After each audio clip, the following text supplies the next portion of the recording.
Today, we are going to discover the Valley, a modest stadium in London, but one with a great deal of history to tell. So, how about it? Shall we explore it together? Located in Charlton, southeast London, the Valley is easily accessible via Charlton railway station, which is less than a 5-minute walk away, or via the Jubilee line on the Underground, with buses running directly to the stadium. But the true journey to the Valley begins much earlier, in the fascinating story of how this place came into existence. It all began in 1919, when Charlton Athletic, founded in 1905, was searching for a permanent home after years of moving between different grounds. Fred Barnd, the club's honorary president, discovered an abandoned sand and chalk pit in Charlton and came up with an audacious idea. With insufficient financial resources, he called on the supporters for an extraordinary mission: to excavate a flat area at the bottom of the pit and use the removed material to create makeshift stands. Hundreds of volunteers answered the call, and thus the Valley was born, a name that likely comes from the site's original appearance, resembling a valley. The first match was played before there were any seats or proper structures, with supporters simply standing or sitting on the surrounding slopes.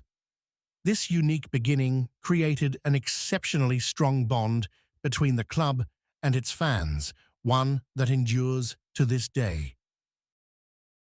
For decades, the Valley was one of the largest stadiums in the Football League in Great Britain.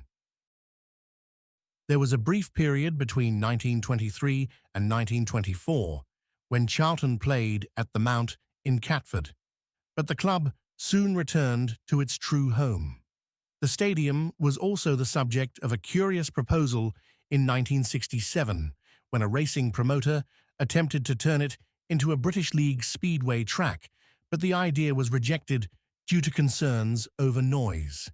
However, Charlton Athletics' history has not been one of success alone. Relegation from the First Division in 1957 marked the beginning of a long period of decline. Without access to the top tier of English football, finances dried up and attendances fell dramatically. The club were relegated to the Third Division in 1972 and faced mounting debts that nearly led to bankruptcy in the early 1980s. A supporters' consortium managed to acquire the club in 1984, but the Valley remained under the ownership of the former chairman, and the club lacked the funds required to carry out the safety upgrades demanded by new regulations.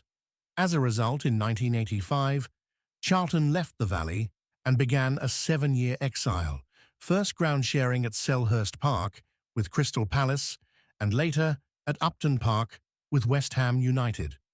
But this is where the story becomes truly inspiring. In 1988, when ownership of the club and the stadium was reunited, Charlton supporters once again followed in the footsteps of their predecessors.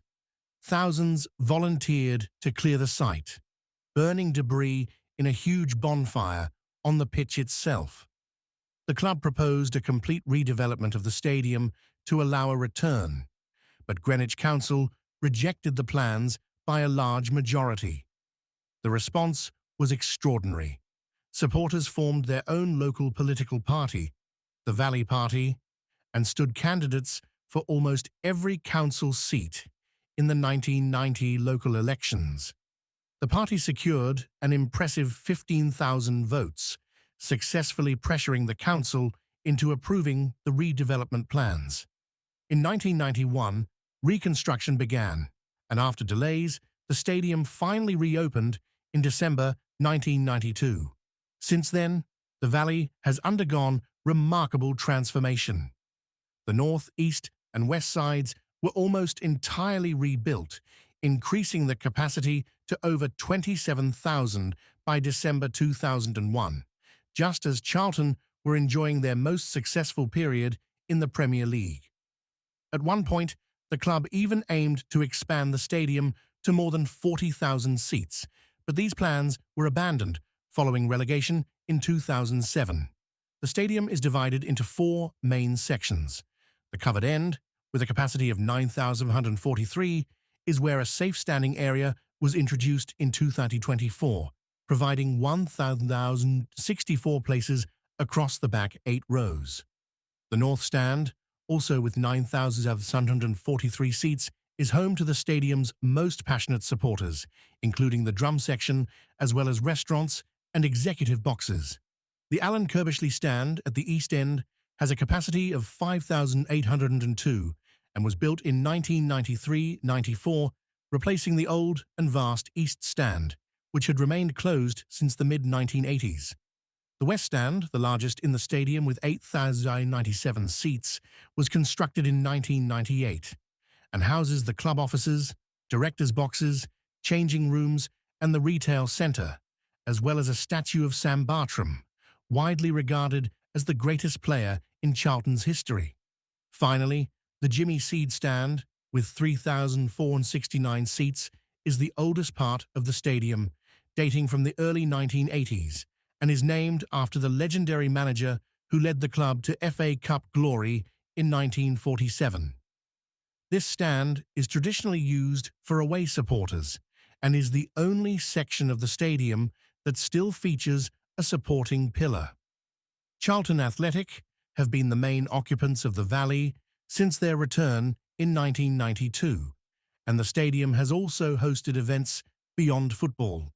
In 2004, it staged the Unity Cup, which was won by Nigeria.